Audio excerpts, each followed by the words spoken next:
Hello ladies and gentlemen, welcome to another video from Mr. Michael's channel for extraordinary young people. This is part 2 of our descriptive writing series, focusing upon O-Level English Language Exam Paper 1, the composition section. If you haven't watched part 1, then you should go and do that first, right? Here are your learning objectives for today's lesson. The first thing that we're going to do, as per normal, is we're going to review some vocabulary. The second thing is I'm going to share some examples of my students' work and highlight the things that I liked about them, focusing upon the work that was completed in the last video. The third thing we're going to do is I'm going to present you with a new past paper question that we will use in this lesson and a new model paragraph so you can see another example of what excellent descriptive writing looks like. The fourth thing that we're going to do is I'm going to present to you descriptive writing strategy number 2, and you're going to do some production. And finally, I'm going to give you what's called a non-example, showing you things that you should not do when producing descriptive writing. Those of you who have watched part 1 will already be familiar with this vocabulary journal. In order to improve the quality of your English, the quality of your writing, and the quality of your reading comprehension, it's important that you broaden your vocabulary. Therefore, I have given you this list of words.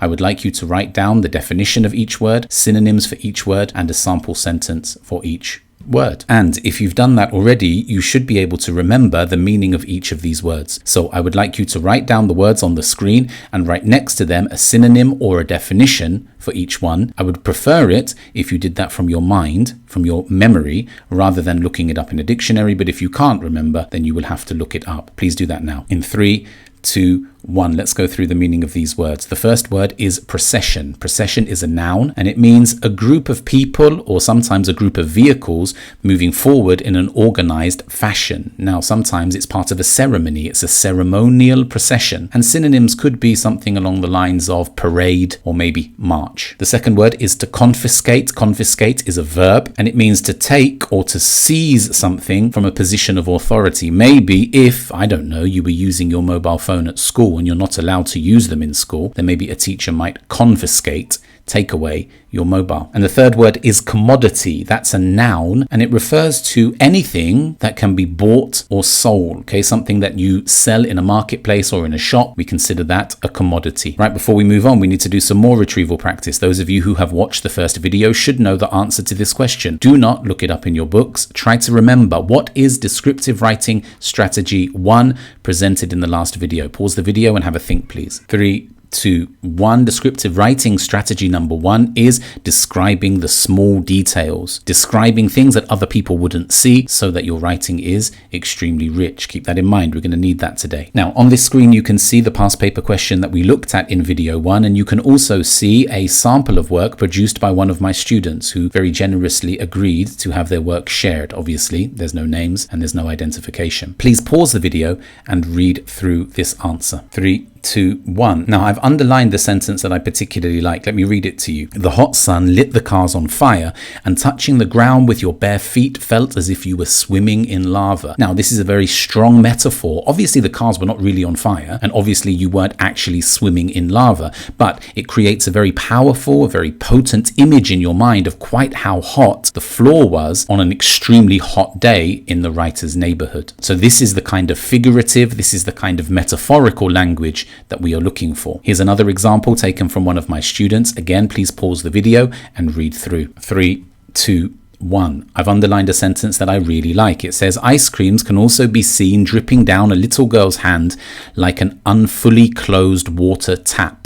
A very, very good use of simile. Also, in this case, the writer has described tiny details, okay? The dripping of the ice cream down the hands of the little girl. I think that makes the piece of writing very rich. That's my favorite expression. So I've provided you with these 2 pieces of writing because we should be sharing excellent work so that you can see how to produce an excellent piece of descriptive writing yourself. And thank you to my students who agreed to share their work with us. Today we're going to use a different past paper question, so I would like you to pause the video for a moment and have a read through this question, please. Off you go. 3, 2, 1. What you will notice about this question is this is no longer about describing a place. This is about describing a person, the most helpful person and the most unhelpful person you know. And then in brackets it says, remember, you can describe their appearance as well as their character and behavior. Therefore, we can still use strategy number 1, describing the smallest details. We can also use metaphor. We can use simile in order to describe this person's character, but also to describe the way that they appear.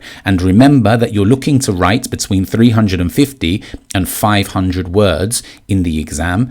And here you have to describe two people, not one. It doesn't say or, it says and. So it's very important that you describe both the most helpful person and the most unhelpful person you know. So pause the video now, please, and think, who is the most helpful person that you know? And who is the most unhelpful person that you know? And write down a couple of details about them on a piece of paper as a form of planning. Please do that now. Pause the video. In 3, 2, 1. Okay, now here is your model answer for today's lesson. I'm all about those model answers, ladies and gents. I like to share good quality writing with you so that you can see how it's done. I would like you to pause the video, please, and just read through it once. In 3, 2, 1. Now you can see in this model answer that I've highlighted one sentence in blue. Let me read it to you. He towers above his classes, staring down on them through the scratched frames of his glasses, which really ought to be replaced. Now the reason I've highlighted that sentence is because we're going to use it in a moment for our strategy number 2, but also because it includes descriptive writing strategy number 1, which is what? I hope you were shouting out the answer, describing the small details, Mr. Michael, because that would make you correct. As you can see, it says staring down on them through the scratched frames of his glasses. That's a very minute, very small detail, and it begins to tell us something about the teacher's character. So remember that you must use descriptive writing strategy number 1 by describing the minuscule, the tiny details of the person you are attempting to describe. Now I want to introduce you to descriptive writing strategy number 2, and that strategy is show, not tell. Sometimes when students produce pieces of descriptive writing, it becomes like a list. He is tall, he is happy, he is friendly, he is kind, he is helpful, etc., etc. Not particularly entertaining, not particularly rich. That's my word. So I want you to do something different. I want you to show me what the person is like rather than tell me. Rather than saying, as it says in the first sentence, Mr. Jones is more than 6 feet tall and wears old glasses.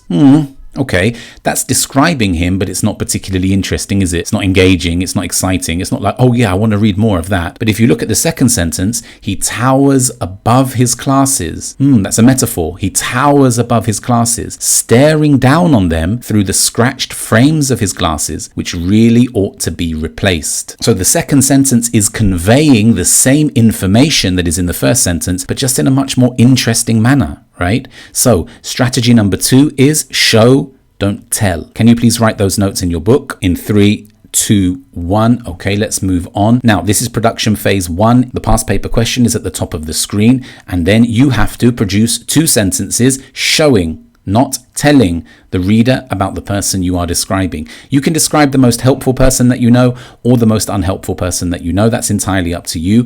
Please do that now. Pause the video. In 3, 2, 1. Now, second retrieval practice task. What is the main difference between narrative and descriptive writing? Pause the video and have a think, please. Remember that a narrative contains a storyline, a plot. It has a setting, it has a conflict, it has a climax, it has a resolution. Whereas a descriptive piece of writing does not have a plot. So with that in mind, I would like to introduce you to a non-example. Can you pause the video, please, and read through what you see on the screen? In 3, 2, 1. Now, before I tell you why this is a non-example, if you haven't worked it out already, I just want to discuss the language a little bit because some of the language is quite good. Now, in blue, it says he carried a well-worn black briefcase which had seen better days. This is describing small details, isn't it? And the second sentence, written in red, is an example of show, not tell. It doesn't say he had a beard and he was tired. It says his face was covered in a layer of stubble and the bags under his eyes revealed that he had not slept well for some time. So here, the writer is showing you what Mr. Jones is like